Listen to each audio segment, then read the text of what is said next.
우리가 강단 말씀을 통하여서 그리고 본문을 통하여서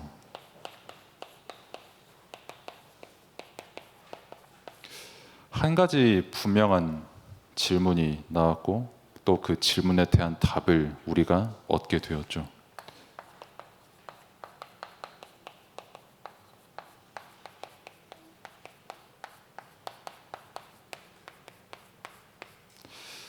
나의 주인은 누구이고 또 우리의 삶의 주인은 누구인가? 수없이 많은 사람들이 주인에 대해서 질문을 합니다. 참 말씀에서는 우리가 잔잔한 어떤 바다를 만날 때도 또 우리가 큰 풍랑을 만날 때도 우리가 정말 주인으로 모시는 예수 그리스도 주님, 또 위기를 만났을 때 다른 사람과 방법을 찾는 것이 아니라 그 순간에 정말 예수 그리스도를 찾는 그 사실이 우리에게 최고 복된 사실이고 또 우리에게 있어서 최고의 응답이다 는 말씀을 우리가 받았습니다. 지금 이 시간 우리의 주인이 누구냐, 나의 주인이 누구냐, 만물의 주인이 누구냐라고 했을 때 정말 모든 것의 주인이 하나님이시다. 내 영혼과 생각과 마음, 인생 모든 것의 주인이 누구냐? 예수 그리스도가 정말 나의 주인이시다라는 그 답이 분명히 나고 또 그 믿음이 되는 시간이 되기를 바랍니다. 우리의 삶의 주인은 분명히 말씀에서 우리에게 증거한 것처럼 예수 그리스도십니다. 이 분명한 사실을 가지고 하나님께서 우리를 현장으로 보내셨죠. 그것을 우리는 넓은 의미로 또 어떤 목적을 가지고 237이다 이렇게 말을 합니다. 237은 한마디로 세계를 말하는 것이죠. 가깝게는 중국, 일본, 대만, 필리핀, 그 외 수없이 많은 나라들. 그 중에서 이제 나라 숫자를 세 보니까 이제 237개 나라다 이렇게 해서 우리가 237이라는 이 단어를 쓰는데 그 237 시대에 이 237 국가들과 우리나라가 아주 큰 차이점이 하나가 있습니다. 그 세계 가치관 조사라는 것이 있거든요. 쉽게 말하면 이제 사람들이 무엇을 행복의 기준으로 삼느냐, 무엇을 인생의 가치로 삼느냐라고 했을 때 미국이나 영국이나 서구권 국가나 일본, 중국 할 거 없이 거의 모든 237 국가들은 가장 중요한 게 뭡니까? 라고 물어보면 보통 가족이라고 말을 합니다. 가족이라고 말을 하고 집이라고 말을 하고 친구, 자신이 사는 지역, 국가 아니면 자신이 가지고 있는 무언가 이렇게 말을 하거든요, 보통. 그러니까 공통적으로 거의 사람에 대해서 말을 해요. 가족이 제일 중요하다. 친구가 너무 소중하다. 근데 딱 한국만 뭐가 제일 중요합니까? 라고 물어봤을 때 돈이 제일 중요하다고 대답했어요. 참 재밌지 않나요? 명절 때마다 찾아가는 국가 거의 우리나라밖에 없거든요. 그리고 늘 가족, 동방예의 지국, 한복 입고 절하고 같이 떡 만들어서 잡수시고 이렇게 행사도 되게 많고 제사 지내고 겉으로 보기에는 정말 가족 중심, 민족 중심의 사회에서 가장 중요한 게 뭐예요? 라고 물어보면은 돈이요. 라고 대답을 하는 국가가 우리나라예요. 그러다 보니까 이제 모든 것의 가장 큰 가치가 돈이다 보니까 사람을 볼 때도 돈, 심지어 가족을 볼 때도 돈, 가깝게도 많이 보거든요, 저는. 심지어 신자의 가족에서도 보거든요. 그렇게 서로 너 가족이니까 챙기고 너무 소중하고 사랑하고 하다가 돈이라는 사건이 터지면 가족 없습니다, 솔직히. 돈이 있으면 내가 먼저 이득을 본 다음에 가족이에요. 그러면 왜 그렇게 사람이 생각을 하냐라고 했을 때 가족과 함께 해서 얻는 행복, 또 집에서 내가 누릴 수 있는 행복보다 내가 돈으로 얻을 수 있는 행복이 더 크다고 생각을 하는 겁니다, 우리나라 사람들은. 그러니까 뭐 스포츠 스타 선수들도 인기가 되게 많은데 특징들을 보면은 다 그런 건 아닙니다만 뭐 대표적으로 옛날에 뭐 박세리 선수가 그랬죠. 그 박세리 선수의 아버지분이 뭐라 그랬습니까? 우리 딸 자랑스럽다. 이 정도가 아니라 내가 키웠다. 내가 얘 키웠어. 얘 나 아니었으면 골프 이렇게 못 쳤어. 이렇게 말했거든요. 그 최고 슈퍼스타의 아버지가. 뭐 다른 연예인들도 마찬가지죠. 항상 돈 때문에 가족이 매이죠.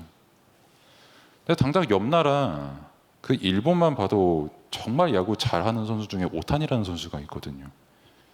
그 메이저리그에서 1년 동안 몇백억씩 버는 엄청난 선수입니다. 빠지는 게 없는 선수예요. 근데 그 선수가 집에 계속 돈을 보내. 자기는 돈을 안 써요. 뭐 차도 뭐 벤츠 막 이런 거 끌고 다녀야 될 것 같은 사람이 참 신기하게 미국에서 소나타를 타고 다니는데 그걸로 부족함을 전혀 못 느꼈던 사람이에요. 소나타가 절대 안 좋다는 게 아니라 그 사람 재산을 봤을 때. 그러면서 이제 본인은 굳이 쓸 데가 없으니까 계속 집에 보냅니다. 아버지, 어머니, 부모님한테. 참 놀랍게도 부모님은 그 돈 한 푼도 안 썼어요. 왜 안 썼냐라고 물어보니까 야, 너가 그렇게 벌어서 그 돈 우리한테 보내는데 우리가 어떻게 함부로 쓰냐. 너가 일해서 번 돈이다. 우리는 지금 사는 집으로 충분하다. 그래서 자식된 마음으로 막 집 사드리려고 하니까 그것도 말리거든요. 이 30년 된 낡은 집으로 충분하다. 너는 너의 인생을 살아라. 우리는 이것으로 족하다. 그러니까 그 부모님은 적어도 한 가지 가치관이 다른 거죠. 돈보다 사람이 더 중요한 겁니다. 내가 돈을 많이 가져서 얻는 행복보다 내가 이 가족과 함께하는 시간과 가족과 함께 있는 장소와 친구를 통해서 경험할 수 있는 그런 게 그 사람들에겐 더 소중한 거예요. 그거를 보고 흔히 말해서 수준이 높다라고 사람들은 말을 합니다. 하지만 결국 사람들은 무엇이 그들의 주인이 되어서 살아가는가라고 했을 때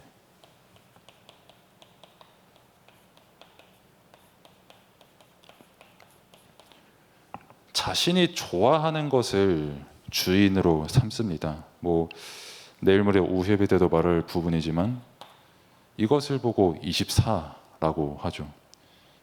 뭐 게임을 좋아하면은 예배 드리는 시간에도 게임이 생각이 나고요. 뭐 내가 어떤 아이돌을 좋아하면은 예배 드리는 순간에도 아이돌의 생각이 나고요. 뭐 아니면 내가 뭐 어떤 다른 거를 좋아하면은 다 그게 생각이 나거든요. 자기가 좋아하는 것은 24가 너무 쉬워요. 그러니까 한 예를 들면은 제가 이제 중고등부 예배 때 한번 되게 엄청 꼰대 같은 소리를 했거든요.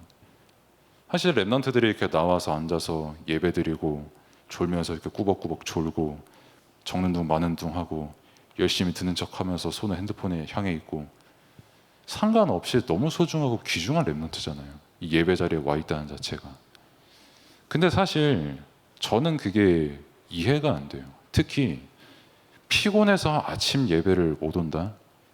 저는 일단 이해가 안 됩니다. 왜냐하면 저는 고3 때 하루에 5시간을 잤거든요. 그럼 남은 시간에 뭐 했냐? 공부했거든요. 그럼 예배 안 드렸냐? 수요 예배, 금요 예배, 주일, 뭐 미션 예배 다 드렸거든요. 그냥 드렸냐? 고등학생 때 PPT 몇백 장씩 만들면서 드리고 찬양인도 하면서 드리고 악기 연주하면서 드리고 통역까지 했거든요. 전 그때.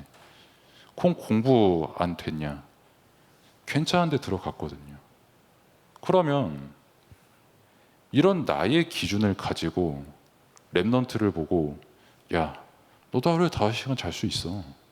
너도 앉아서 예배 당연히 할 수 있어. 네 그게 뭐가 힘든 거야? 너 지금 너 나와서 빨리 인도하고 가서 PPT 만들고 방송하고 해. 그게 맞는 거냐라고 했을 때 아니거든요. 그러니까 예를 들면은 하나가 축구를 되게 잘하잖아요. 선수잖아요. 지금 대학교에서. 그 하나가 이제 저를 보고 아유 주목님 제가 축구 가르쳐 드릴게요 하면서 일단 슛 100번만 해보세요 라고 하면은 저 못합니다 솔직히. 저보다 그 친구가 훨씬 축구 잘해요. 그리고 하나는 슛을 100번 하는 게 그렇게 사실 안 힘들어요. 저는 가는 것도 힘들고요. 서는 것도 힘들고요. 한 2번 찰 때쯤 무릎에서 부드득 소리 하나씩 나기 시작하고요. 제게는 굉장히 어려운 거거든요. 그럼 그게 어디서 차이가 나는 거냐라고 했을 때 여기서 차이가 나는 겁니다. 그러니까 내가 좋아하는 거는 노력하기도 너무 쉽고 하는 게 너무 쉬워요. 근데 이제 서로 24가 되어 있는 게 다르고 서로 주인이 되어 있는 게 다르다 보니까 생각이 다르거든요. 그러니까 다른 사람을 쳐다볼 때 이제 율법이 튀어나가는 거예요. 아니 뭐 집에 있는 사람 보고 너는 왜 예배 바닥바닥 안 나와? 뭐 그게 어려워? 어려워요. 그 사람한테는 그 사람의 시간표가 있는 거예요. 제게는 제게 하나님께서 주신 은혜가 있기 때문에 말씀을 받고 전하는 자리에 있는 거고 한 성도님도 빠짐없이 전부 하나님께서 주신 은혜의 시간표가 있는 거거든요. 근데 그거를 놓치고 내 생각의 주인 되어 있고 내가 24 된 부분의 주인이 되어 있다 보니까 또 그러면서 좋아하는 거는 사람보다 돈을 더 좋아하다 보니까 자꾸 사람 보고 내가 가치를 매기게 되는 겁니다. 그러니까 현장을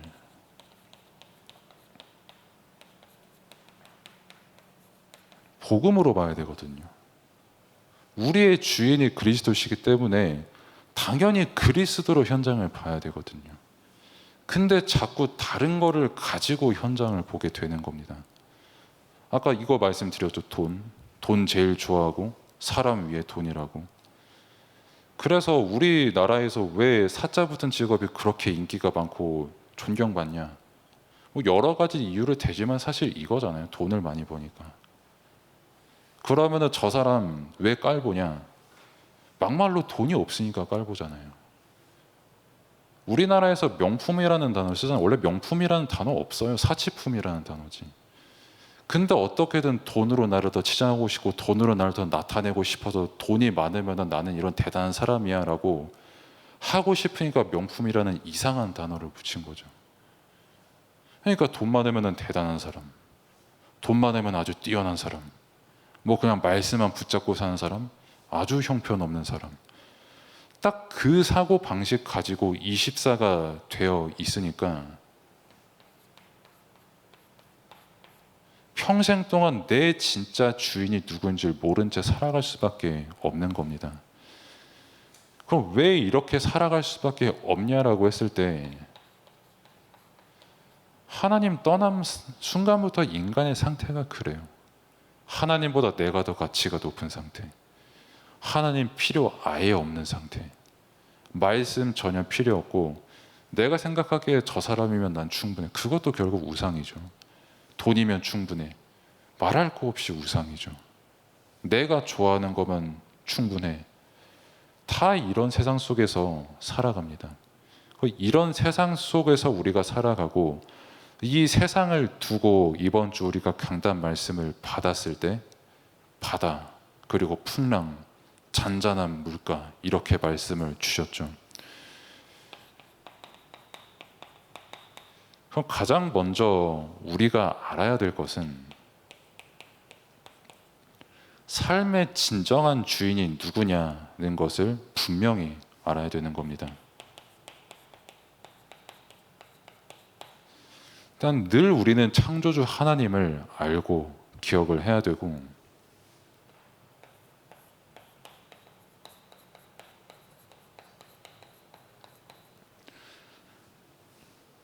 만유의 주인이신 그리스도를 우리는 분명히 알고 믿어야 되는 겁니다. 사람들은 배를 타고 인생길을 살아가는데 풍랑이 덮칠 때 결국 무엇을 찾냐? 이걸 찾습니다. 그리고 이게 답이 안 되기 때문에 원망하고 다투고 낙심합니다. 하지만 우리가 말씀을 받은 것처럼 그리스도가 정말 주인인 걸 아는 사람은 위기 때 그리스도를 찾습니다. 그것 자체가 우리에게 응답이고 은혜라고 말씀을 주셨죠. 근데 그게 분명한 말씀 속에서 우리에게 주신 사실이거든요. 이게 답이 되면은 그걸 믿고 따라가면 돼요. 근데 이게 절대 답이 될 수 없다는 것을 사실상 모든 사람들이 알거든요. 그래서 돈이 최고의 가치로 여기는 사람들이든 뭐 아니면 내 가족이나 다른 사람이 최고의 가치라고 여기는 사람이든 이 사람들의 결론이 뭔지 다 아시잖아요.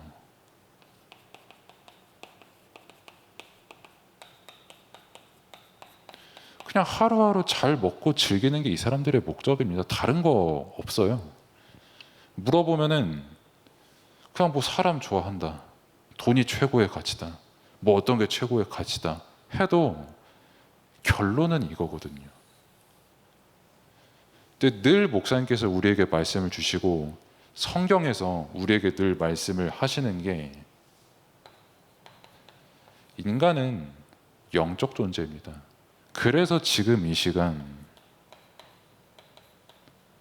성령께서 우리와 함께 하시는 거거든요. 그 요한복음 16장 13절의 말씀대로 성령께서 우리를 인도하시는데 모든 진리 가운데로 인도하신다라고 말씀을 주셨습니다. 우리에게 참된 진리가 뭐냐? 내가 가장 좋아하는 걸로 24 생각을 하는 게 아니라 정말 하나님께 너무 감사해서 정말 늘 그리스도를 생각할 때마다 기쁘고 기도할 때마다 힘을 얻고 문제가 와도 그리스도께서 나를 구원하시니 상관이 없을 만큼 은혜로 충만한 그게 우리에게 진리의 길입니다. 하나님 말고는 진리 없거든요. 그리스도 말고는 진리가 없거든요. 그 진리를 은혜로 우리에게 알게 하셨죠.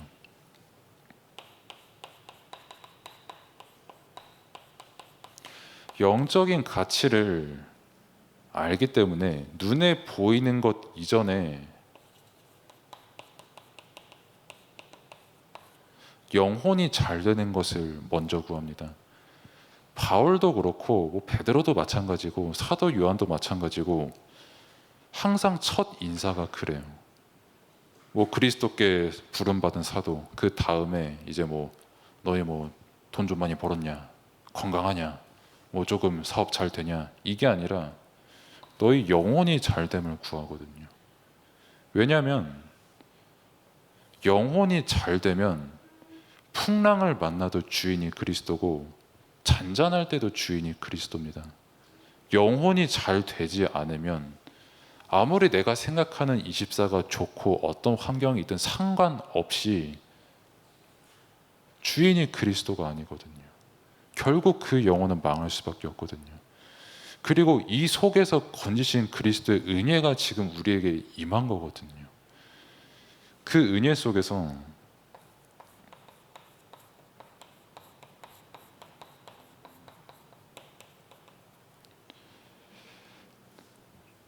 다른 것을 따라가는 게 아니라 그리스도 주인을 따라가는 삶을 지금 우리는 따라가는 것입니다. 그래서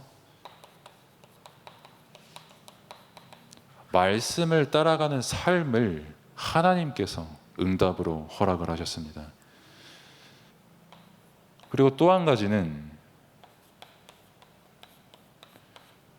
주인을 모르고 우리가 산상수훈을 통해 받은 것처럼 예수님의 능력을 보고 따르는 수없이 많은 무리들이 있었거든요. 뭐 서기관, 뭐 바리새인들 너나 할 거 없이 자신들이 생각하는 이것 때문에 따라다니는 수없이 많은 무리들이 있었습니다. 그 무리들을 살리는 자로 우리를 부르셨습니다. 어떻게 이 무리들을 살릴 수 있냐? 당연히 우리의 능력으로 살리는 것이 아니라 하나님께서 은혜를 주시고 정말 성령에 충만한 우리가 그 현장에 가면 하나님의 나라가 임하거든요. 그때 하나님께서 그 영혼들을 살리시는 겁니다. 그리고 따라가고 아는데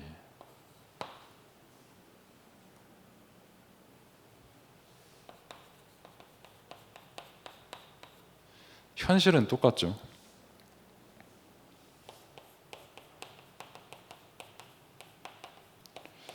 참 현실이 변하면 좋겠는데 안 변해요. 그러다 보니까 심지어 그럴 때도 있어요. 아니, 말씀을 들으면 이제 뭐 증인분들의 말씀을 들어보면은 뭐 말씀을 집중하니까 변하고, 뭐 기도에 집중하니까 뭐 저분은 많이 변하고 치유되고, 근데 나는 왜 이렇게 변함없이 제자리 걸음하는 것 같지? 라고 느낌이 올 때가 있거든요. 저도 사실 그 고민 되게 많이 하거든요. 그리고 이제 어제 제가 안산에 가서 그 대학 사역자 목사님들과 이렇게 만나면서 얘기도 쭉 해봤는데, 한 명 한 분도 빠짐없이 다 이 얘기를 하세요. 그럼 이제 대학 제자들, 대학생들이나 이제 막 갓 사회에 입성한 그 친구들 만나서 얘기해 보면 현실이 다 똑같이 변함이 없어요. 말씀을 가지고 있음에도. 그러다 보니까 형편이 나아지냐라고 했을 때, 사실 뭐 우리나라도 그렇고 가정도 그렇고 그 어디를 봐도 현상 유지도 힘듭니다. 솔직히 더 힘들어져요. 어떻게 된 게. 나는 이렇게 기도하고, 나는 이렇게 예배 드리고, 나는 이렇게 힘썼는데 어떻게 형편이 더 안 좋아지냐라는 그 말이 어떻게 보면 되게 쉽게 나올 수 있는 시간표거든요. 그러다 보니까 내가 복음을 믿는 게 무슨 의미가 있냐 실질적으로 라는 불신앙도 자칫하면 들 수가 있는 현실을 지금 우리가 살아가고 있죠.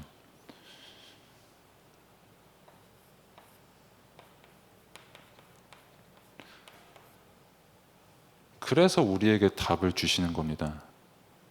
현실 있다. 근데 현실 이전에 먼저 알 사실이 뭐냐? 그리스도께서 너희의 주인이라는 분명한 사실이다. 너희가 지금 변함이 없는 것 같고 형편이 나아지지 않는 것 같냐? 솔직히 말해서 안 나아지면 뭐 어떠냐? 내가 주인인데. 풍랑을 잠잠케 하시는 주인인데 지금 내가 함께 하는 그 영적인 사실, 그러면서도 삶에서 세상이 주지 못하는 평안함과 능력을 누릴 수 있는 그 비밀로 지금 우리와 함께 하시는데, 그 사실을 우리가 알면은 여기에 우리가 매이지 않고 휘둘리지 않게 되죠. 반대로 내가 그리스도를 믿지 않으면, 믿어도 내가 불신앙을 하고 있는 상태라면은 여기에 따라서 돈 때문에 흔들리고 사람 때문에 흔들립니다. 내가 좋아하는 것으로 24가 되어버려서 심지어는 내가 생각한 게 마치 복음인 것처럼 말을 할 때도 있어요. 어쩔 때는.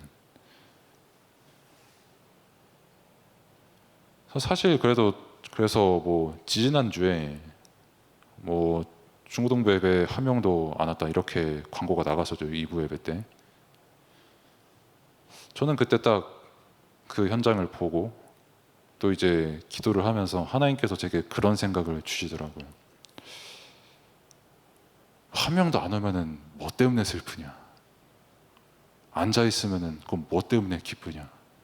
사람이 많으니까 기쁘냐? 뭐 아니면은 그냥 뭐 너가 말을 할 때 누군가 들어주는 사람이 있는 것처럼 보여서 기쁘냐? 교회가 풍성해지는 것 같아서 기쁘냐? 한 명도 없어도 10명이 있어도 100명이 있어도 그리스도가 주인이라는 사실은 변하지 않거든요. 근데 제가 여기에 속으니까 그 기도가 나올 수밖에 없더라고요. 내가 왜 이 부분에 속고 있지? 그러면은 뭐 한 명도 안 나와도 내가 답을 못 준 거냐? 제 실력으로 답을 준 게 아니라 복음이 증거가 된 거잖아요. 일은 하나님께서 하시는 거거든요. 물론 삶은 우리가 살아가는 거지만 그 사실을 우리가 꼭 먼저 기억하고 믿어야 됩니다.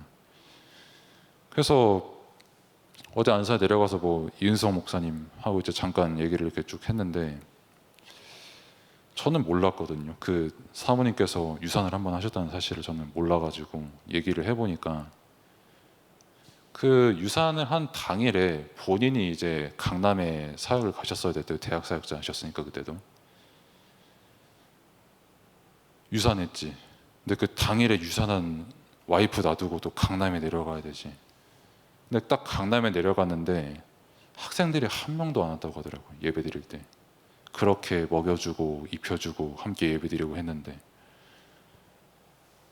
거기서 이루 말할 수 없는 뭐 배신감, 진짜 배은망덕한 사람들이구나, 내가 왜 이러지 하는 그 자괴감 사람이면 당연히 듭니다. 당연히 힘들어요.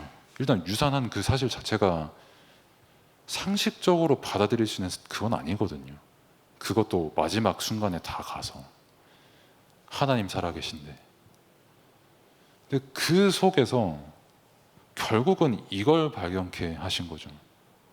상황은 변하고 갑자기 내 와이프의 형편이 그렇게 됐어도 내 주인이 그리스도신 건 변하지 않는다. 그러니까 와이프를 다시 찾아가서 도리어 본인이 위로를 해주셨어요. 그리스도가 함께 하시지 않냐, 뜻이 있지 않겠냐. 우리가 먼저 기억할 게 뭐냐, 내 삶의 주인이 누구인 겁니다.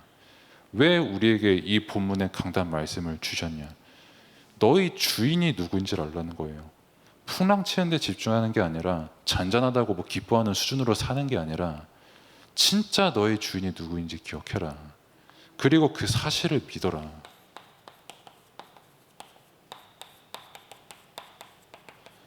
그리고 그 믿음을 가진 자의 소명을 우리가 받은 거거든요. 하나님께서 나를 살리고 우리 가정을 살리기 위해서 나를 부르셨거든요. 그리고 내 일하는 현장을 두고. 근데 디모데후서 1장 9절의 말씀대로 우리를 구원하시고 우리를 그 거룩하신 소명을 감당하게 하시고 부르신 거는 우리가 잘해서가 아닙니다. 그리스도께서 전적으로 우리를 은혜로 부르신 거예요. 그래서 내가 가정 살릴 거야, 나 못 살려, 나 안 살려, 나 못해, 이 자체가 틀린 말이라는 거예요. 일단 부르셨습니다, 우리를. 그리고 우리의 주인이 되십니다. 그리고 주인 되신 그리스도께서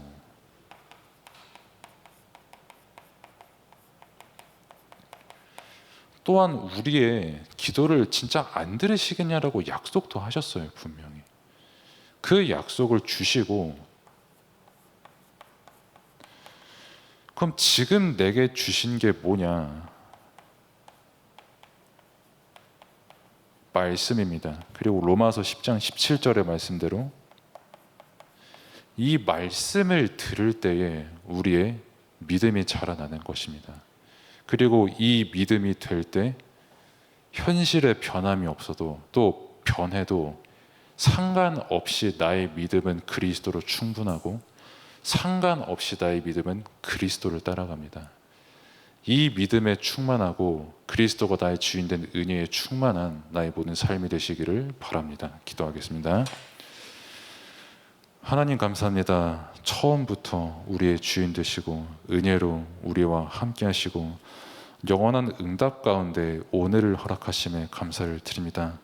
영원한 응답 속에서 우리를 부르셨으니 지금을 보고 속는 것이 아니라 또 지금을 보고 다른 사람을 판단하는 것이 아니라 영원한 응답을 두고 그리스도께서 이루실 일을 소망하며 우리가 믿음을 잃지 않고 오늘도 감사함 속에서 내 주인을 알고 기도할 수 있는 은혜 속에 있을 수 있도록 하나님께서 인도하여 주옵소서. 예수 그리스도의 이름으로 기도드립니다. 아멘.